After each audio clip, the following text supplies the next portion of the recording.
శివానందలహరి. ఈ కావ్యాన్ని రచన చేసింది సాక్షాత్తు శ్రీ ఆదిశంకరాచార్యుల వారు. ఆదిశంకరాచార్యుల వారిని సాక్షాత్ పరమశివుడే ఆదిశంకరాచార్యుల వారి రూపంలో జన్మించారు అని చెప్పుకుంటారు.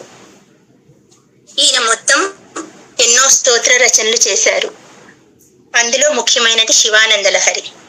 100 శ్లోకాల చక్కటి కావ్యం.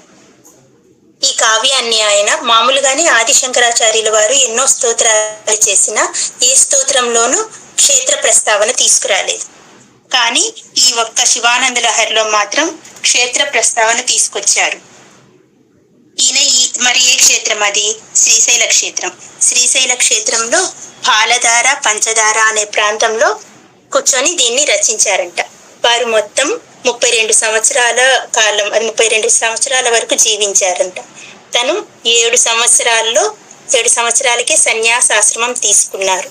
16 సంవత్సరాల కల్లా అతను అన్ని స్తోత్రాలను రాయటం ముగించుకున్నారు.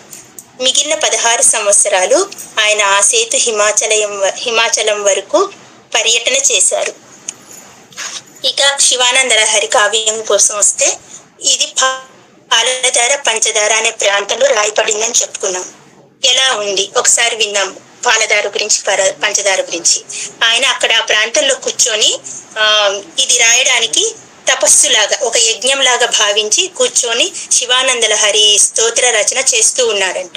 చేస్తూ ఉంటే సాక్షాత్తు అది కైలాసం వరకు ఎగబ్రాకి సాక్షాత్తు శివుడే దీనిని విని కరిగిపోయాడని, ఆనందరస ప్రవాహమై నేలకు దిగి వచ్చాడని మనకి చరిత్ర చెబుతోంది. శంకరులు ఈ గ్రంథాన్ని శ్రీశైల క్షేత్రంలో రాస్తున్న వేళ కైలాసం వరకు వెళ్ళింది అతని రచన గురించి అన్నాం కదండి.